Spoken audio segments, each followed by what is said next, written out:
nga kami ngayon sa SM Clark ni Bebo at kanina pa kami nag-iikot kung saan kami kakain. Saktong-sakto naman nakita namin tong Kabalen at first time namin kakain dito pareho. Taas muna nga kami sa kanila kung pwede namin i-check muna yung food bago kami magbayad. At pumayag naman sila at nakapag-decide na rin naman kami na dito na lang nga kami kakain. Diyos ko, wala na akong time para mag-ikot. Gagalgal na ako gana-gana.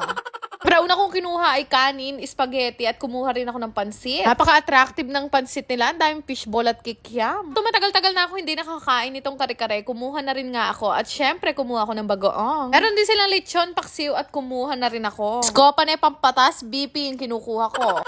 Lagay ko na nga muna sa lamesa yung first batch at kumuha ulit ako ng pinggan para naman sa second batch. Ganon talaga per batch talaga ang pagkuha sa eat all you can.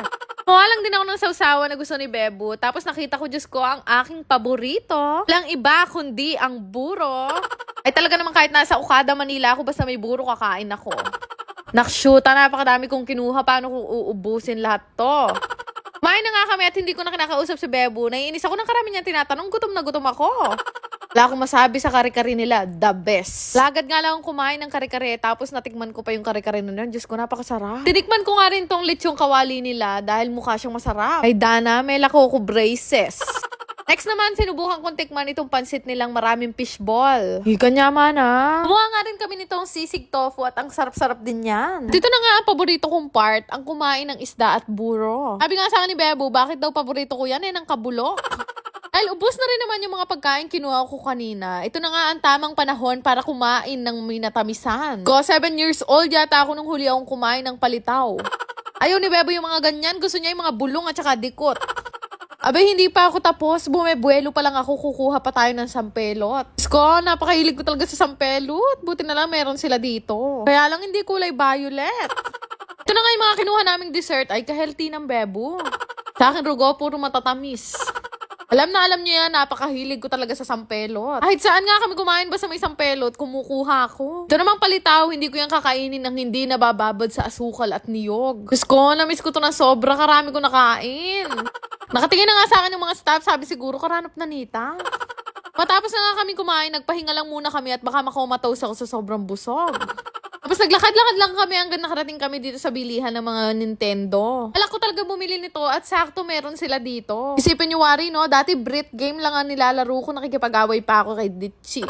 Actually, matagal ko nang gustong bilhin to nung nasa US pa lang ako, kaya lang hindi pa masyadong afford nun. Ako napakahilig ko maglaro ng mga ganito. Saktong-sakto talaga to dahil yung kapatid kong si H2, matagal na niyang gustong magpabili ng ganito, kaya lang hindi namin afford, ang mahal. Kaya naman nung medyo nakaipon na, binili ko na reward na rin naman sa sarili. Mabili ko na nga, umuwi na rin naman kami agad. At pagdating nga, inayos na agad ni Bebo at kinonect niya to sa TV. Alam niyo ba, wala akong idea na pwede pala siyang i-connect sa TV?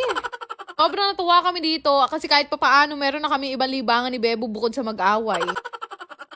Gusto nyo bang kumita gamit ang inyong mga cellphone? Bukan nyo na rin i-download at laruin itong super game. Para makagawa ng account, kakailanganin nyo mag-register gamit ang inyong mga mobile number at mag-create kayo ng password. At kailangan nyo lang din ilagay yung OTP na marireceive nyo sa inyong mga mobile number. Di ba ganun lang kadali mag-register at meron na kayong account? Meron nga rin silang mga daily bonus dito na pwede nyo gamitin sa panglaro araw-araw. Siyempre, bago ka makapaglaro, kakailanganin nyo muna mag-cash in. At yung ginagamit ko nga na pang cash in dito ay GCash. 100 nga yung minimum at 30,000 naman yung maximum na pwede nyong i-cash in. Para mag-cash in, ilalagay nyo lang naman ang inyong GCash information at pwedeng-pwede na kayong maglaro. Meron nga silang bagong laro dito at ito yung Aztec Magic. Kayo nga yung bahala kung magkano yung gusto nyong i-bet at kung magkano yung times na gusto nyong mapanalunan. At napakadali lang nito dahil maghihintay lang kayo ng mga symbols na magkakamuka. Gusto ko din to nilalaro dahil napakabilis lang dumami ng mga perang binebet ko dito. Sa natatalo din naman yung mga bet ko pero mas madalas talaga yung manalo dahil napakadali lang talaga niyang laruin. Spin lang naman to at yung wild na symbol ay mas malaking panalo. Para naman mag-cash out, pindutin nyo lang yung withdraw na makikita nyo sa baba at yung amount na gusto nyong i-cash out. Syempre, wag nyong kakalimutan ng inyong mga GCash information. Ganun lang kadali manalo dito sa Super Game, kaya naman mag-register na rin kayo gamit ang link na makikita nyo sa comment section. Yan lang naman! Salamat!